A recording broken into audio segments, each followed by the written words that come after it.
नमस्कार, स्वागत है आपका ईटी नाउ स्वदेश पर। मैं हूं आपके साथ पूजा त्रिपाठी और आप देख रहे हैं हमारी खास पेशकश टैक्स मंत्रा। और इस शो में हम टैक्स से जुड़े जो भी आपके सवाल हैं, जो उलझने हैं, वो इस शो में सुलझाने की कोशिश करेंगे।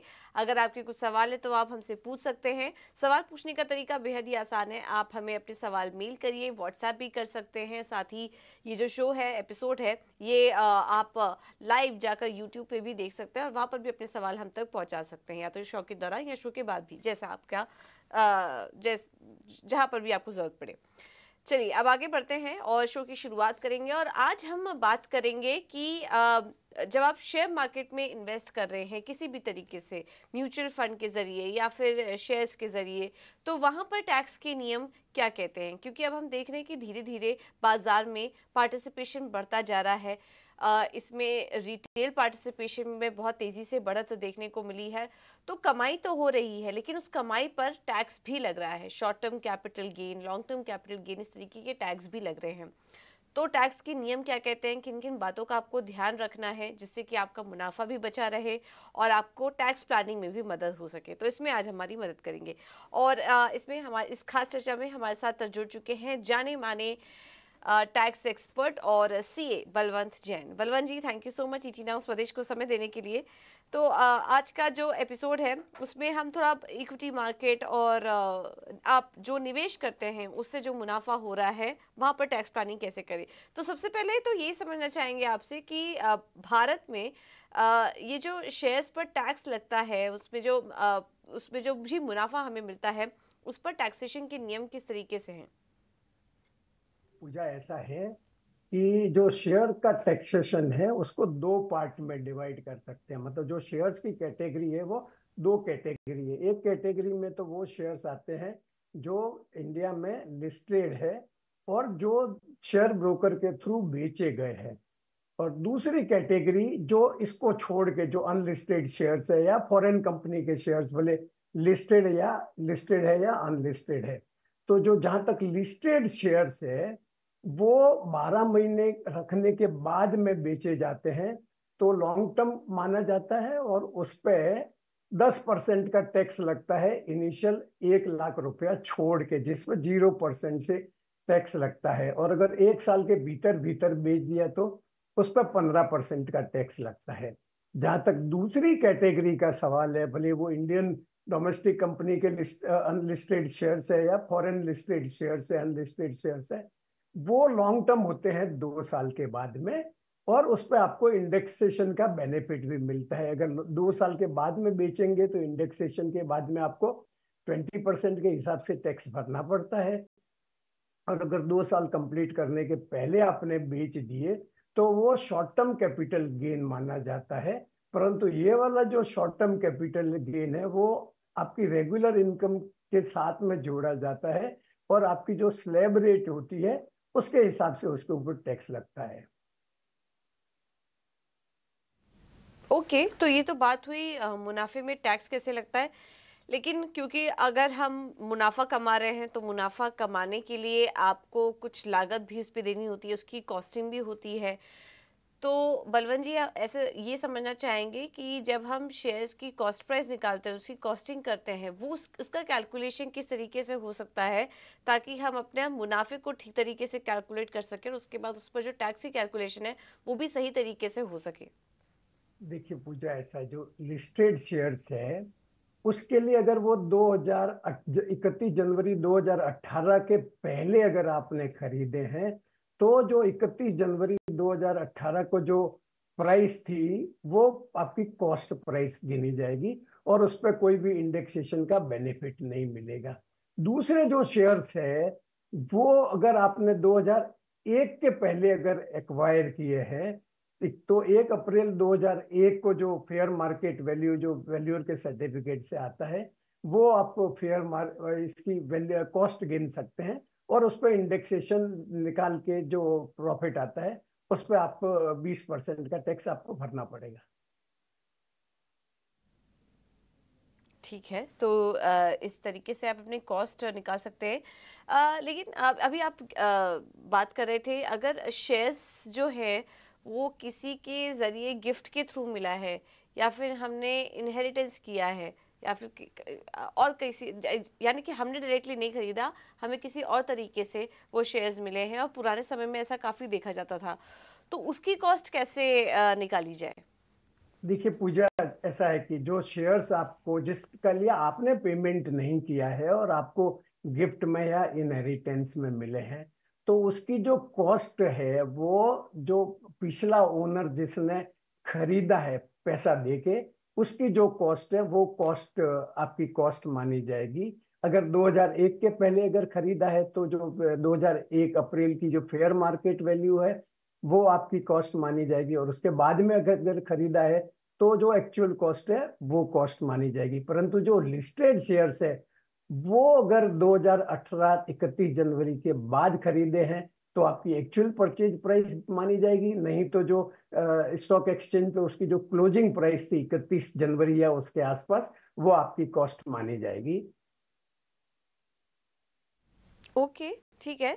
तो ये तरीके हैं जिसके ज़रिए आप गिफ्ट में, और या फिर आपको किसी के द्वारा ये इनहेरिटेंस के तौर पे भी मिला हो, तब भी आप इस तरीके से कैलकुलेट कर सकते हैं। अब ये तो बात हुई शेयर्स की। जब आप इक्विटी मार्केट में जब आप शेयर्स खरीदते बेचते हैं, उसके बारे में हमने बात की। लेकिन काफ़ी लोगों का जो निवेश है वो बाजार में म्यूचुअल फंड्स या फिर एसआईपी के जरिए भी उनका निवेश होता है। तो बलवंत जी, यहाँ पर हम आपसे समझना चाहेंगे कि म्यूचुअल फंड के जरिए जो आपने निवेश किया है उस पर जो मुनाफा आपको हो रहा है, उस पर टैक्स के नियम क्या है? पहले तो मैं एक बात बता दूं कि जो एसआईपी के जरिए आप जो निवेश करते हैं वो आपकी हर एक एसआईपी सेपरेट इन्वेस्टमेंट गिनी जाएगी, और उस एसआईपी में जितने यूनिट अलॉट हुए वो जब बेचेंगे तो जो एसआईपी में जितना पेमेंट किया है वो कॉस्ट मानी जाएगी। अच्छा, जो म्यूचुअल फंड के टैक्सेशन का सवाल है, तो म्यूचुअल फंड को 3 कैटेगरी में बांटा जा सकता है और बांटा गया है रादर इनकम टैक्स पर्पज के लिए। पहले कैटेगरी में तो वो इक्विटी ओरिएंटेड स्कीम आती है जिसमें कम से कम 65% पैसा जो है वो उस स्कीम का इंडियन लिस्टेड कंपनी में निवेश किया गया है। और उनका जो टैक्सेशन है वो मैंने जैसे अभी लिस्टेड शेयर्स के लिए एक्सप्लेन किया, वो उस एकदम उसी हिसाब से टैक्स होगा। दूसरी कैटेगरी है जो जिसमें डोमेस्टिक इक्विटी 35% या उससे कम है, तो उस पर जो प्रॉफिट होगा, भले आप 2 साल रखो, 3 साल रखो या 20 साल रखो, वो आपके लिए शॉर्ट टर्म कैपिटल गेन ही माना जाएगा, और उस हिसाब से आपको उस पर आपका जो स्लैब में ऐड होगा और स्लैब रेट से टैक्स लगेगा। तीसरी जो कैटेगरी है जो जिसमें इक्विटी का निवेश 35% से ज्यादा है और 65% से कम है, तो उसका जो होल्डिंग पीरियड है लॉन्ग टर्म के लिए वो 3 साल माना जाएगा, और 3 साल के बाद में बेचेंगे तो आपको इंडेक्सेशन के बाद में जो सेल कंसिडरेशन रिडम्पशन प्राइस में से इंडेक्स कॉस्ट निकालने के बाद जो आता है उस पर आपको 20% का टैक्स देना पड़ेगा, और 3 साल के पहले अगर बेचते हैं तो वो आपके लिए शॉर्ट टर्म कैपिटल गेन माना जाएगा। तो ये जो जो दूसरी वाली कैटेगरी मैंने जो बताया जिसमें 35% से या 35% से कम इक्विटी डोमेस्टिक कंपनी का है, तो उसमें जो सब डेट फंड आ गए, जो गोल्ड ईटीएफ फंड है, गोल्ड सेविंग फंड है, वो सब आ गए। तो अभी पहले जैसे उसमें इंडेक्सेशन का बेनिफिट मिलता था, वो पिछले साल जो बजट आया बजट में वो निकाल दिया गया है। तो वो 31 मार्च तक जो खरीदे हैं उस पर आपको इंडेक्सेशन का बेनिफिट मिलेगा, परंतु 31 मार्च के बाद में जो भी म्यूचुअल फंड खरीदे हैं जिसमें इक्विटी कंपोनेंट 35% या उससे कम है, तो आपको वो शॉर्ट टर्म कैपिटल गेन ही माना जाएगा, और उसी हिसाब से आपको आपकी टैक्स लायबिलिटी बनेगी। ओके, ठीक है। तो ये है तरीके जिसके ज़रिए आपकी टैक्स लाइबिलिटी बन सकती है। म्यूचुअल फंड्स और एसआईपी के ज़रिए हमने बात की है। लेकिन बलवंत जी, अब ये समझना चाहेंगे कि इक्विटी बाजार में, शेयर मार्केट में आप कोई भी निवेश करते हैं या कोई भी ट्रांजैक्शन हो रहा है, तो क्या वो कैपिटल गेन हेड के अंतर्गत ही आएगा या फिर कुछ और भी तरीके, कुछ और भी हेड्स हैं जहाँ पर ये इनकम दिखाई जाती है? देखिए पूजा, जनरली जो ऐसा है जो शेयर्स का इन्वेस्टमेंट वगैरह म्यूचुअल फंड का इन्वेस्टमेंट है वो कैपिटल असेट ही माना जाता है और कैपिटल गेन ही लगेगा प्रॉफिट पे। परंतु जैसे जो एफ एंड ओ के ट्रांजेक्शन्स होते हैं वो स्पेसिफिकली इनकम टैक्स एक्ट में प्रोविजन है कि वो बिजनेस ट्रांजेक्शन माने जाएंगे, तो उस पर जो प्रॉफिट होगा वो आपकी बिजनेस गिनी जाएगी। इसके अलावा अगर आप सेम डे स्क्वायर अप करते हैं, मतलब कोई भी सौदा जो बिना डिलीवरी के सेटल होता है, तो वो स्पेकुलेटिव प्रॉफिट माना जाएगा और उस पर जो बिजनेस इनकम में ऐड होगा। अगर लॉस होता है तो वो लॉस आप सेट ऑफ नहीं कर पाएंगे दूसरे कोई लॉस के सामने, सिर्फ स्पेकुलेशन लॉस के सामने ही सेट ऑफ कर पाएंगे। इसके अलावा डिपेंड करेगा कि आपका वॉल्यूम कितना है, आपका होल्डिंग पीरियड कितना है, आप जो इन्वेस्ट किया है उसके लिए पैसा कहाँ से लाया है, उसके बेसिस पे इनकम टैक्स ऑफिसर हो सकता है उसको बिजनेस इनकम भी ट्रीट करे। और सीबीडीटी ने एक सर्कुलर 2017 में जारी किया है जिसमें उन्होंने गाइडलाइंस दी है कि कब ये कैपिटल असेट मानी जाएगी और कब इससे होने वाली इनकम है वो बिजनेस इनकम मानी जाएगी। ठीक है।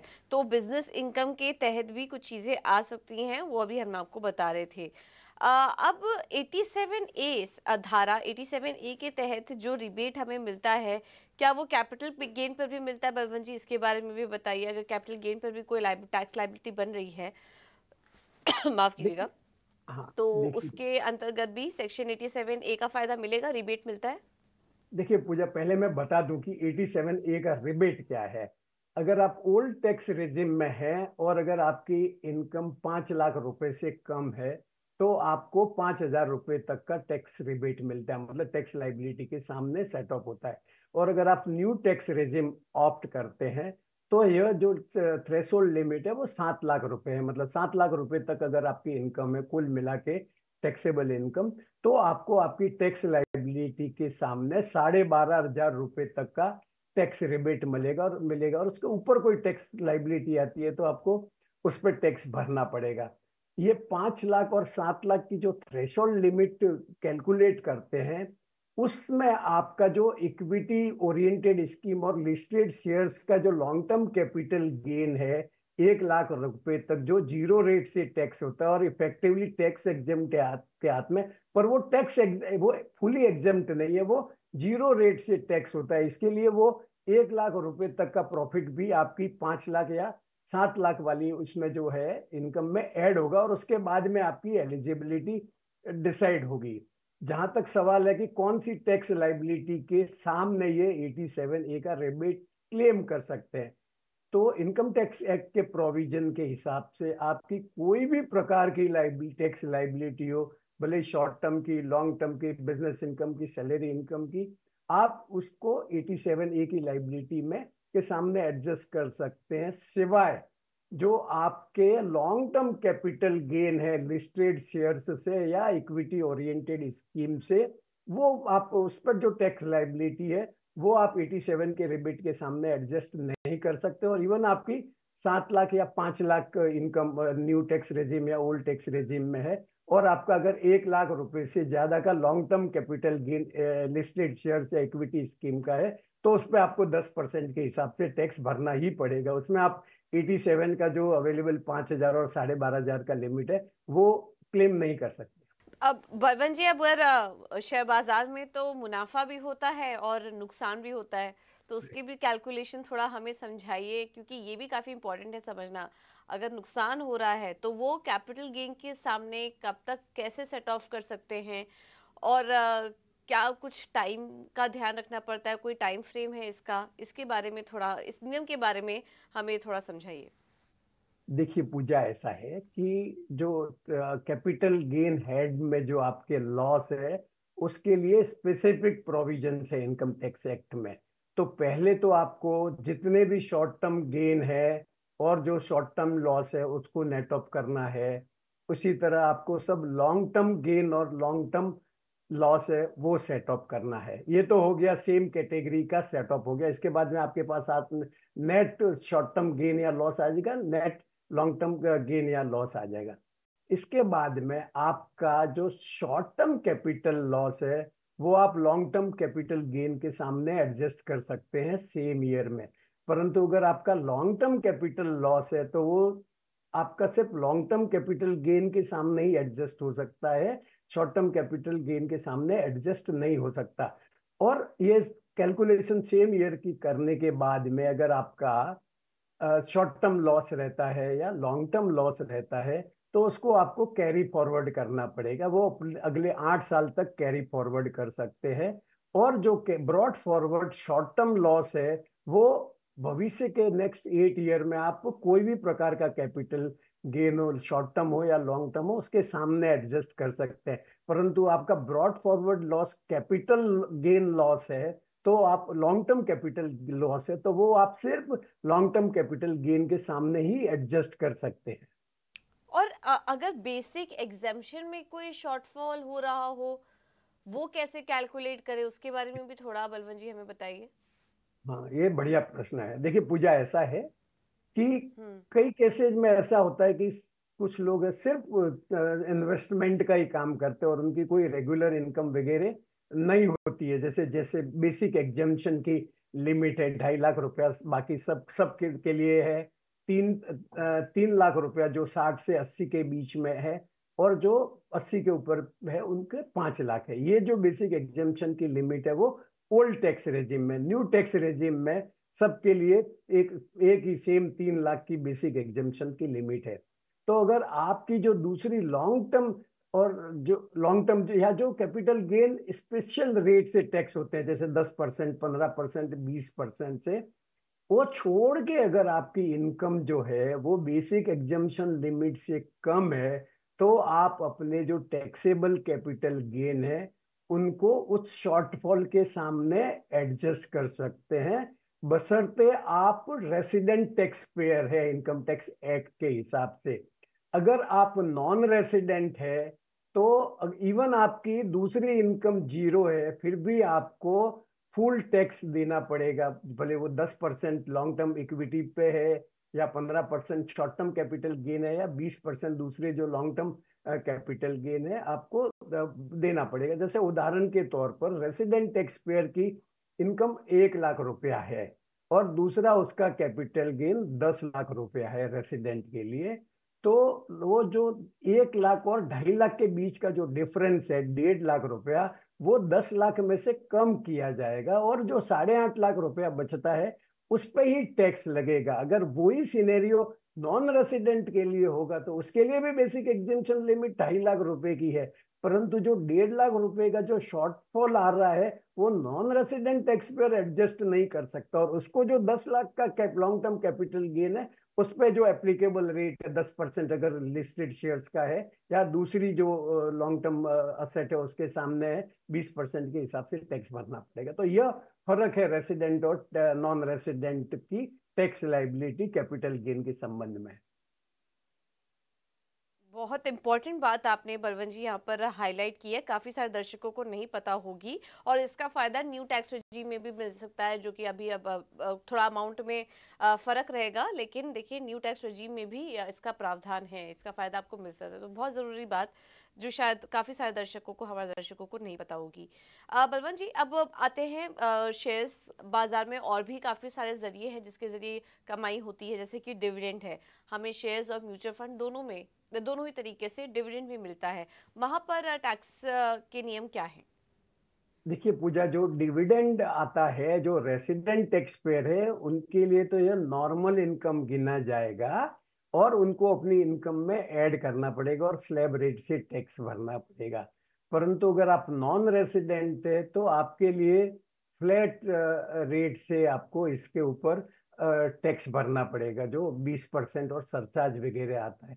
इसके साथ में पूजा में एक बात और बताना चाहूंगा कि कंपनी जब बायबैक करती है, जो डोमेस्टिक कंपनी जब बायबैक करती है तो उस पर जो आपको प्रॉफिट होता है उस पर आपको कोई टैक्स नहीं भरना पड़ता है, परंतु कंपनी को करीब 24% के हिसाब से, पहले जैसे डिविडेंड डिस्ट्रीब्यूशन टैक्स था वैसा ही डिस्ट्रीब्यूशन का टैक्स है वो भरना पड़ता। तो इफेक्टिवली वो पैसा तो जाता शेयर होल्डर की जेब में से ही है, परंतु आपको वो फ्लैट रेट से टैक्स लगता है। तो रेसिडेंट टैक्स पेयर के लिए बाय बैक नुकसान का सौदा है, क्योंकि अगर मार्केट में बेचेंगे तो उनको लॉन्ग टर्म कैपिटल गेन 10% ही लगेगा, परंतु अगर कंपनी के बाय बैक में टेंडर करते हैं तो वो करीब 24% के हिसाब से टैक्स लायबिलिटी लग जाएगी। तो अगर आप कोई बायबैक कर रहे हैं, बायबैक के लिए टेंडर कर रहे हैं, तो ये टैक्स इम्प्लीकेशन को भी जरूर ध्यान में रखिएगा।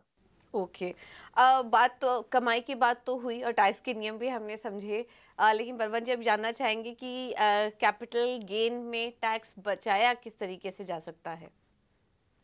देखिए पूजा, ऐसा है कि जो इनकम टैक्स एक्ट के प्रोविजन आपको कुछ ऑप्शंस देते हैं जिसमें आप अपनी कैपिटल गेन टैक्स की लाइबिलिटी को बचा सकते हैं या मिनिमाइज कर सकते हैं। परंतु कोई भी प्रकार का जो शॉर्ट टर्म कैपिटल गेन है उस पर यह ऑप्शन नहीं है। उसमें तो आपको पूरी तरह से टैक्स भरना ही भरना है। परंतु अगर आपको लॉन्ग टर्म कैपिटल गेन है, भले वो लिस्टेड शेयर्स या इक्विटी म्यूचुअल फंड का है या कोई घर वगैरह बेचा है, दूसरी कोई भी एसेट बेच रहे हैं, तो उस पे आप एक घर रेसिडेंशियल हाउस खरीद सकते हैं। उसमें जो आप ये जो असेट बेचने से जो पैसा आया है वो आपको घर खरीदने के लिए, बनाने के लिए निवेश करना पड़ेगा।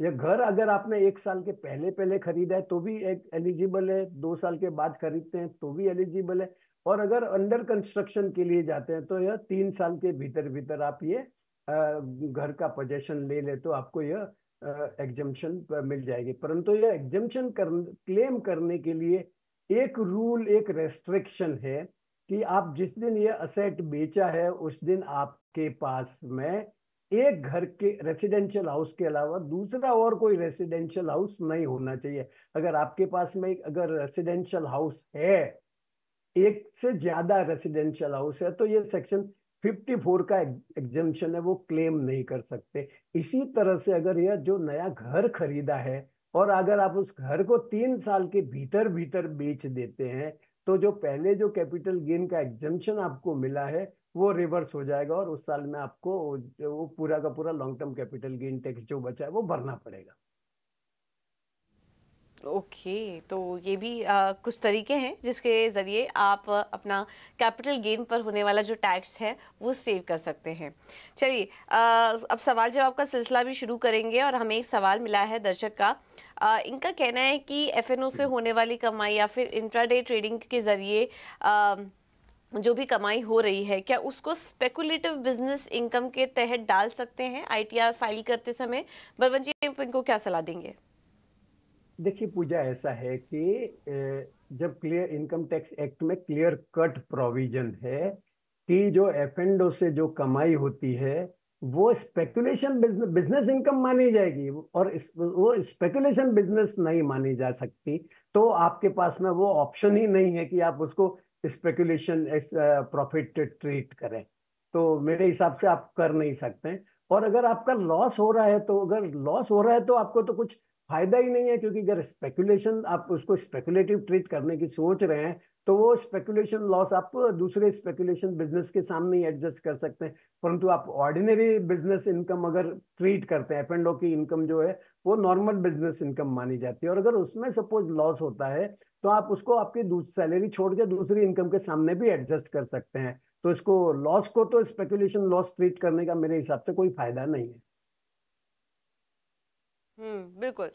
चलिए, फिलहाल समय की थोड़ी कमी है, इतने ही सवालों को हम शामिल कर पाएंगे, लेकिन हम उम्मीद करते हैं कि आज इस डिस्कशन से आपको डिटेल में जानकारी मिली होगी अपने टैक्स को बचाने में। अगर आप शेयर बाजार में पैसा लगा रहे हैं किसी भी तरीके से, म्यूचुअल फंड के जरिए या फिर डिविडेंड के जरिए आपको कमाई हो रही है, तो किस तरीके से आप टैक्स के नियम क्या कहते हैं और किस तरीके से आप अपनी टैक्स प्लानिंग कर सकते हैं, ये भी हमने आपको इस शो के जरिए बताया। बलवंत जी, बहुत बहुत धन्यवाद आपका आज इस खास चर्चा में हमारे साथ आभार। जुड़ने के लिए।